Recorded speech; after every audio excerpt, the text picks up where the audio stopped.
So the big question is this: how are commercial real estate brokers like us, who didn't take on debt to start their own brokerage, who are stuck in the hamster wheel of day-to-day selling, how do we sell real estate and build our businesses in a way that lets us develop rockstar teammates and create enough leverage to back away from day-to-day selling?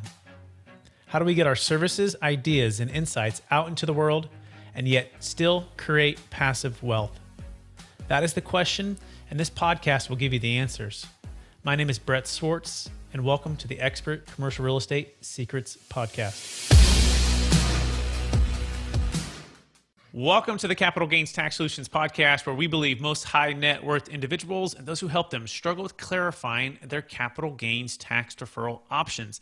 Not having a clear plan is the enemy, and using a proven tax deferral strategy such as the Deferred Sales Trust is the best way for you to grow your wealth. Hey, I'm your host, Brett Swarts, and each episode I am joined by some of the best real estate minds, financial and wealth advisors in the world, where they share their ideas, deal stories, and inspiration. So together we can make complex tax deferral strategies simple and passive income plans achievable. Hey, I am excited about our next guest. He is an expert when it comes to all things real estate brokerage. In fact, he was a part of one of the fastest growing Keller Williams offices in their history here locally, where I actually kind of grew up in Roseville, California. And a funny little fact here: before I joined Marcus Millichap, I was actually at Keller Williams for a short stint in residential, working for a gentleman in that exact office, and I had met Don.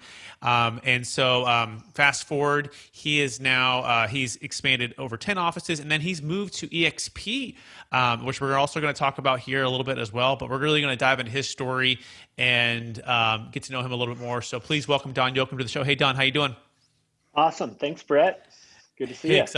Excited to have you on the show. Thanks for joining us. And so would you give our listeners just a little bit about your background, a little bit more about your story there with the brokerage, and then your current focus? Sure.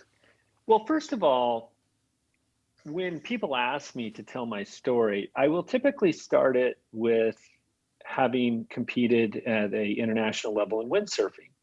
And the reason why I do that is because the disciplines that were required in order to be competitive at an international level are disciplines that I've carried into business, and specifically real estate. And so I was a 3-time national champion. I was on the Olympic team for 3 years as well. I actually did not go to the Olympics in '84, which I know dates me a little bit, but I also, I turned professional at that time and was a professional until 1990. I had a wonderful career, traveled the world, actually did win 1 world title, and got to see a lot of our amazing planet and meet and compete with some world-class people. And I got into real estate in 90. I actually technically got in 89. My first full year was 1990, and did well. I closed 51 deals my first full year in the business, which was 90. I did that in Sacramento, California. And I really enjoyed selling real estate. It was great. Although I would say my timing was interesting, because we entered into a recession in Sacramento during that time, closed 3 military bases, and the inventory actually climbed to 18 to 24 months. So it was a time where actually values were going down. And I was a listing agent, and so I made a big career out of selling expired listings, properties that others couldn't sell. And that worked for me. And then, I will tell you though, maybe it was a combination of the prices going down for so long and working really hard as I was. I was one of the top agents in the Sacramento metro area. I got burned out, actually. And so I joined a tech firm that was trying to enable a connected web-based transaction, which, that was right at the dawn of the internet, 95, 96. And what was cool about that was I got some corporate sales experience. And I had, of course, previously I had a marketing company before getting into real estate. And when I got into real estate sales, of course, that's business to consumer. Now I was doing more of a business to business communication, which is a wonderful experience. And that company got sold. and to Aquin Financial. I had a little bit of stock, but nothing of great consequence. Then I took a role as a regional manager at a title company and led a really dynamic team there from 98 to 2000. I went from 8.58 to 13.65 market share in 2 years, which is a material move for them. And that's when I joined Keller Williams. I joined as a team leader in Roseville, as you mentioned, and they had 10 agents at the time and were, I guess, I don't know if floundering was a appropriate term, but they weren't in exponential growth. We'll say that much for sure. But I was able to get them there and took that office to 184 agents in 27 months under my leadership. And then it went on to actually become the most profitable Keller Williams in the country at one point. And as you said, I then went and did other offices, 6 in the Sacramento metro area, a few in the Bay Area, 10 in total. I think I may be the only person in KW's history that has successfully built 10 of their franchises from the ground up. And very good experience, learned a lot, and became a professional coach in 2010 and did that for 6 years. And that then I actually, my mom and my family, I have some family in the Northwest. I wanted to be close to her.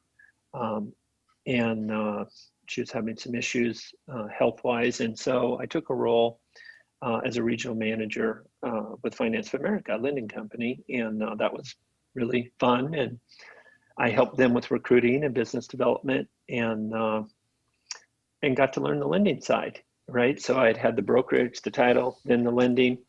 And then I had been, right when I took that role, Brent Gove was getting into eXp, and he approached me on it. And I was intrigued by the model, I must say. I told him I thought it would be good for him for sure. But I passed because the timing just wasn't right for me at that time. But when Brent really started prospering in the model and making over 6 figures per month, it did get my attention, I must admit. And so I took a closer look, and I reached back out to one of my previous KW business partners, Gene Frederick, who was on the board at eXp. And I just wanted to get my arms around the economic model because I was used to more of the bricks and mortar brokerage model.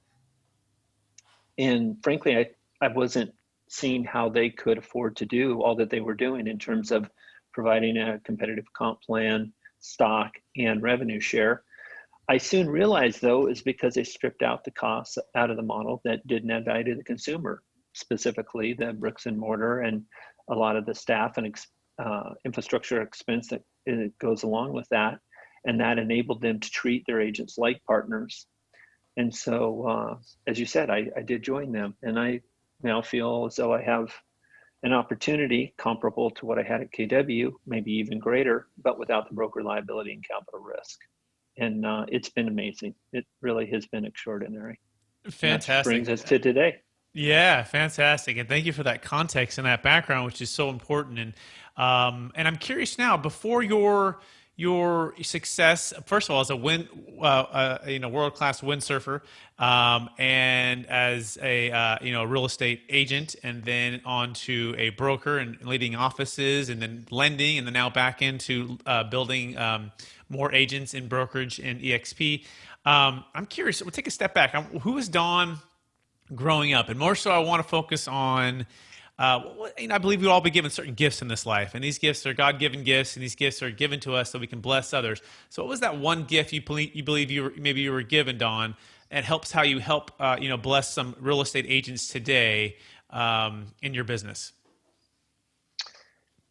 Well, it's an interesting question. And I do recall in high school, my psychology teacher asked us what we felt our strongest attribute was, and gift as you would refer to it. And I would say it's drive. I would say it's a relentless pursuit of wanting to make a difference, to make things better, to create a legacy by helping others to do something so that when I'm gone, my work can be carried on. And it just, I think when you have that attitude of never-ending improvement. Tony Robbins has I think he uses an acronym, a CANI, or which is constant and never-ending improvement. And I certainly have that. It's never really good enough. I will tell you, it's a bit of a double-edged sword, because it took me a long time to gain peace with having it never be enough, right? Because when you're constantly in pursuit of that next thing, you're reluctant to give yourself the satisfaction of recognizing the progress and the difference that you've made. And so I'm better at that. I won't say I've mastered it. But one of the things that I did learn from being in Strategic Coach, which is a program by Dan Sullivan, fantastic program. He's authored a great book called How the Best Get Better. And one of the things that he talks about is measuring yourself from where you've come from to where you are today, rather than where you are to where you want to be. Because in fact, if you're measuring yourself on that gap from where you want to be, you're measuring on what you don't have. And I think that can create a level of discontent that is not healthy. And so it has driven me, right? And which really was just like throwing gasoline on my fire. But I would say maybe I've mellowed a little bit in that regard, and I'm more focused on seeing if I can make a difference for other people now, so much more than just my own personal achievement, because I realize that, I'm really only one person, and, there's literally hundreds, if not thousands of people that I could make a difference for if I really put my mind to it. So that's my primary focus today. Absolutely love it. So well said. And that drive emanates with your story and getting to know you over the last few months. Full disclosure, I joined eXp, and my biggest reason was a gentleman named Matt Stewart and Don Yoakum. And this is obviously Don Yoakum, and it was just their leadership, their story, and their willingness and openness to help others succeed and coach, right? And which has been amazing so far. And big part of my decision to move over my commercial real estate brokerage business with eXp. By the way, side note, eXp just announced a brand new commercial division, and just brought in a gentleman to help lead that. And he's also a former Marcus and Millichap agent, and then opened his own brokerage. And he's going to be on a future show, but that's for another show. That being said, I didn't realize he had been at Marcus Millichap. That's great. Isn't that fantastic? Yeah, I actually flew down to Irvine. I met with him this last week, and we sat down and just brainstorming on it. And I want to get offline with you and him and go through some of the strategy there and the excitement that we have with collaborating with eXp and the commercial business and bringing it all together. But he's former Marcus and Millichap, and so we had a lot of shared connections and stories, which is fantastic. So focusing back on you though, here, Don. When did you become, kind of fascinated, or maybe I like to use the word obsessed, with driven folks like ourselves for that next thing, but that shift between your success and helping others? So when did it shift from, hey, I'm successful, now I really want to help others be successful, and in particular, real estate brokerage, right? Because I think that is something that is specific and niche. So walk us through kind of that transition. Yeah, well, I would say that there was, once I had built out those 10 offices, and this is an important lesson, and it's not necessarily a great moment in my life, but when you're making really big decisions, it's important that you be careful not to make them from a position of despair, right? So when you're down, really down, or when you're in a place of overconfidence. And so one of the things that happened to me during the early 2000s, we were having literally a bonanza in real estate. But in my world, it was like I was in the river going with the current, and I was paddling, right? I mean, I was really the top of my game and the top of my industry, one of the top brokers in the country.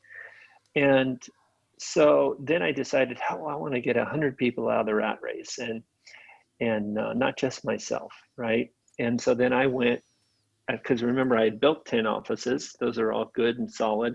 Then I chose to purchase with some other folks 21 offices, and 14 of those needed turning around. Okay, now keep in mind they needed turning around during a time when everybody, I mean, literally the money in real estate was falling from the trees. So these folks that had built those offices had done a pretty poor job. And subsequent to that, the market crashed. And so I found myself in a very precarious position of inheriting 14 challenges, real challenges. And so while my intention was to help 100 people get out of the rat race, what I actually did was put myself in a situation, because I was so bold, so confident, that I really got myself in over my head at the worst possible time. Fortunately, we didn't have much debt, but fact of the matter is I had to close 6 of those branches. 5 we sold below our basis. We did turn around 3 of those 14. I did get that portfolio back to profitability, but man, a lot of these gray hairs that you see came from that period of time. And so I would say that my legacy of shifting into wanting to make a difference got somewhat of a false start, right? And interestingly enough, when I organized my way out of that situation, I did position a half a dozen people that are now very wealthy with those market centers, because I gave them the opportunity to take them over.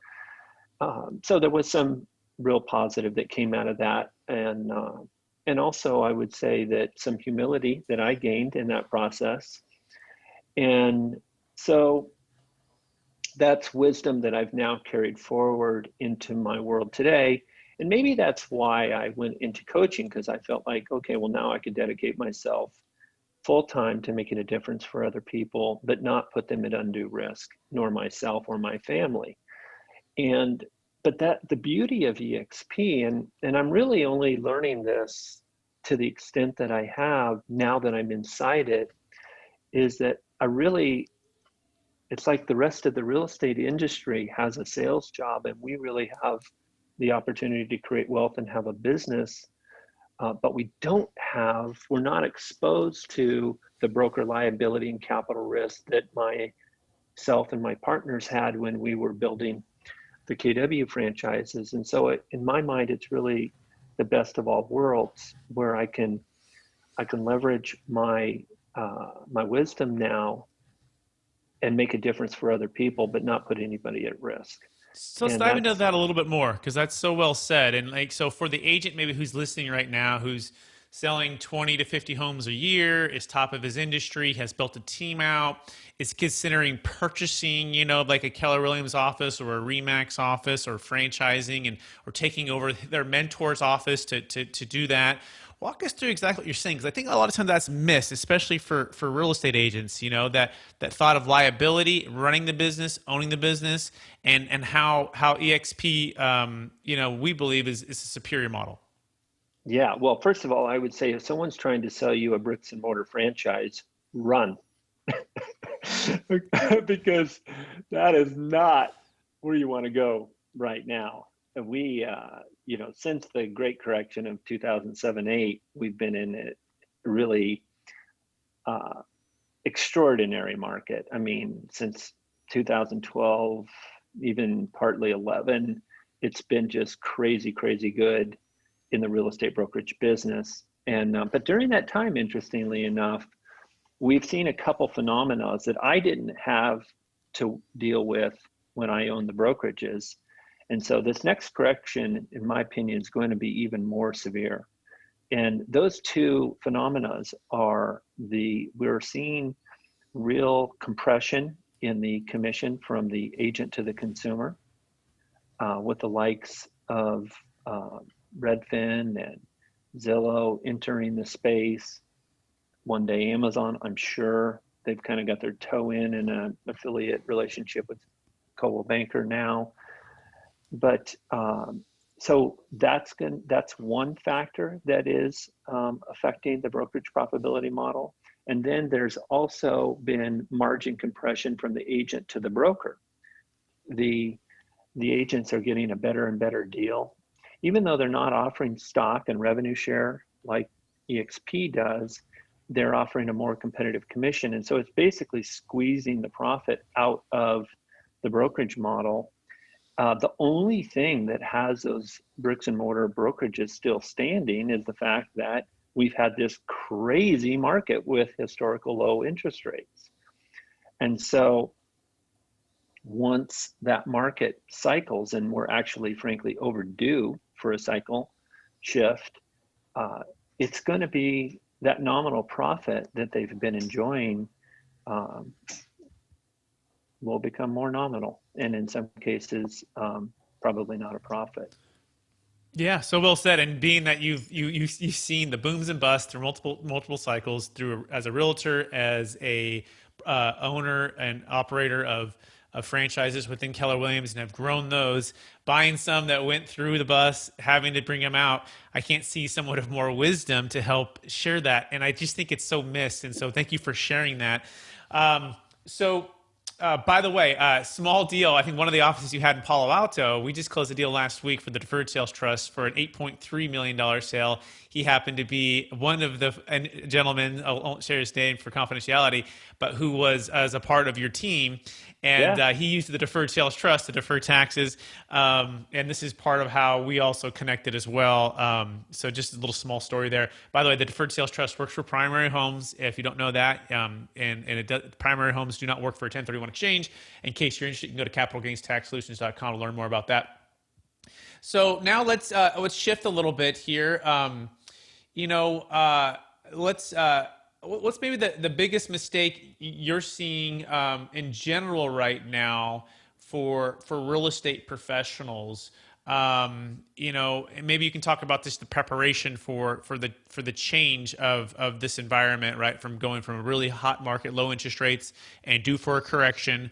What's the one thing you're saying? Hey, do this right now to grow your real estate, market share. What would you say that is? On the agent level, in a personal productivity perspective, I would say that the majority of agents are too geographically dispersed. And so they have not built a dominant market position that allows their marketing efforts to be magnified. It's kind of like they're 6 inches deep and a mile wide, so to speak. That does a couple things. One is not only do they not get a magnified effect from their marketing, but from a time perspective, it really is challenging. From an expertise perspective, it's also hard because you're trying to learn new markets all the time. And the consumer, while trust is their number one hot button, local market knowledge is their number two. And so I would say lack of focus is definitely a component that is prevalent among the agents. The other is not enough proactive action in pursuing listings. We have a very tight inventory situation in the majority of the country right now. And there's just, the agents are not doing enough to go out and get listings. Listings right now are gold. And so there should be more action taken in that regard. And so those would be two short-term sort of, I guess it's a combination of tactical and strategical, and then long-term, I would say that they're spending what they make, and so they're not investing into passive income vehicles at the level that they would need to in order to have a retirement with some dignity in a reasonable amount of time. And so they stay on the treadmill, and they have to get up. And, as a real estate agent, we're essentially unemployed after the closing of every deal. And unless you're taking a portion of that income, maybe putting it in a self-directed retirement account and then investing into cash flow vehicles from that, or you're buying property, you end up forever on that treadmill. And so whether it be notes or real estate or joining an organization like eXp that offers a revenue share opportunity, they've got to do something so that they're put themselves on a trajectory so that at least at one point they don't have to retire, but at least having the option of doing so would be what I would say. Yeah, great answer. Thank you so much. So much wisdom right there. Are you ready for the lightning round? I'm ready. Best ever real estate decision you've ever made? Oh, it'd have to be joining eXp. Absolutely. Worst real estate decision you've ever made? Buying 21 offices with my partners in 2006.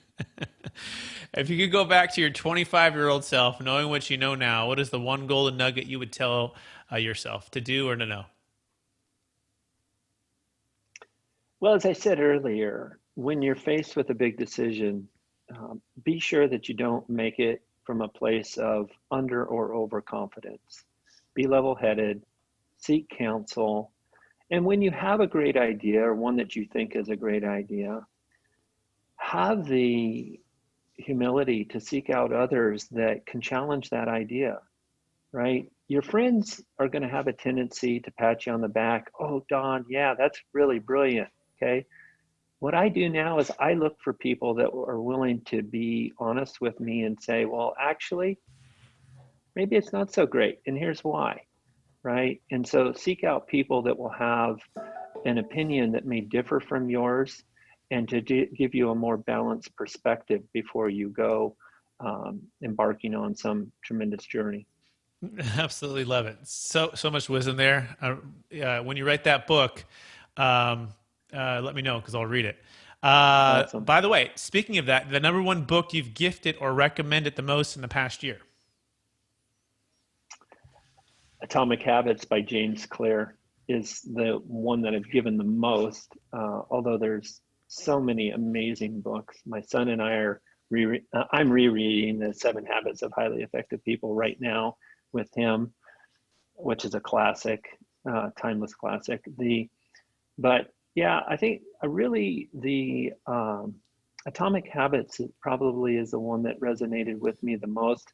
He has a great quote in that book that says, "You will not rise to the level of your goals, but you will fall to the level of your systems and process." And I really believe that to be true, and working harder to attract people in my life that are really good at that execution piece of the puzzle. I've got plenty of drive and vision, and so it's important that I surround myself with equally great people to integrate my ideas into a system and process that can be efficiently run and implemented. Beautiful. Love that. What are you curious about right now, Don? I'm curious about what's going to happen with the market. As I mentioned to you, we are overdue for a correction. The Fed in 2018 started stepping up the rate, and we saw the correction coming at us pretty hard. It spooked them, and then they reversed course, and then they've been pretty much lowering the rate since then. And that has kept the market kind of inching along. I hate to say it, but kind of like continuing to blow air into that bubble. And so, but I am not, maybe I'm older now and not quite so cocky or something, but I don't really know. I can't really predict the market with the same level of accuracy. So I watch the affordability index. That, by the way, is a really important indicator.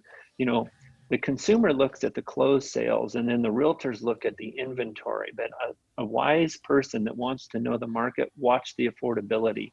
That's a precursor to those other two.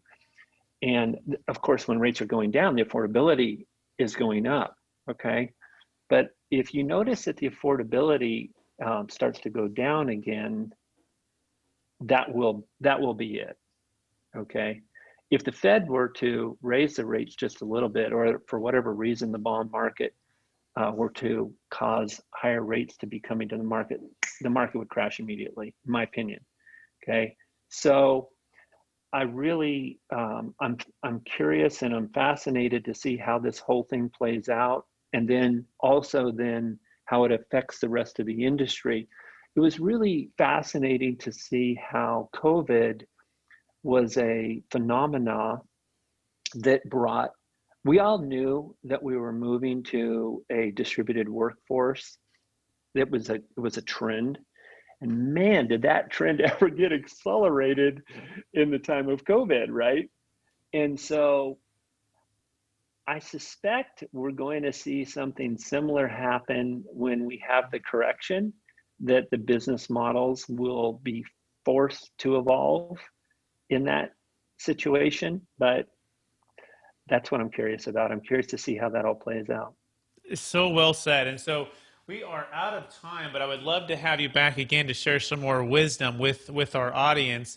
But for listeners who are listening out there, and if you are a real estate broker, commercial or residential, I want to let you know and extend an offer to you to go to expertrealtysecrets.com and learn a little bit more about the eXp model and the team that we have I'm such an honor to be a part of, and I'm part of Don's team, some of the best when it comes to residential sales.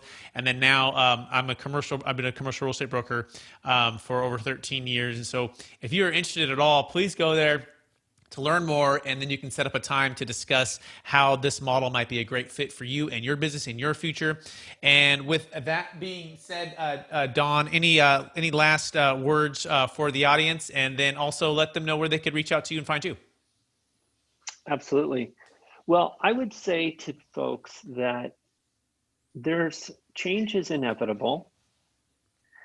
And so what will be sustainable is relationships, and coming from a place of contribution and finding a way to add value. And so if you will do your business in a relationship-based way, if you will be open to change, because it will happen whether you like it or not, and then you will reposition yourself in such a manner that you continue to add greater and greater value, no matter what happens, you're going to be great, and you'll be of value. People will want to be in business with you. They'll want to be in relationship with you, and it'll be a very nice journey. So well said. Thanks so much. And Don, where can people find you if they want to reach out to you and connect with you? Don at proinsight.com. Beautiful. Hey, and I want to thank our listeners for listening to another episode. And Don, I want to thank you for being on here, sharing your story, sharing your wisdom and inspiration here. And again, if you have any needs for capital gains tax deferral, you can go to capitalgainstaxsolutions.com. And if you are interested in the eXp model and seeing how that might be able to help you grow your business in real estate, you can go to expertrealtysecrets.com. And with that, please rate, review, subscribe. And remember, as always, we believe most high net worth individuals and those who help them struggle with clarifying their capital gains tax deferral options. Not having a clear plan is the enemy, and using a proven tax deferral strategy such as the Deferred Sales Trust is the best way for you to grow your wealth. And using a proven model like the eXp model, we believe, is the best way also to grow your real estate business and also passive wealth as well in that industry. So with that, please rate, review, subscribe again. Thanks so much for listening, everybody. We appreciate you. Goodbye now. You have just listened to another information-packed episode of Expert Commercial Real Estate Secrets Podcast with Brett Swarts. We hope you enjoyed today's show and found it valuable. Visit expertcresecrets.com to access the show notes and to access more resources. That's expertcresecrets.com. Don't forget to leave a review and join us again next time.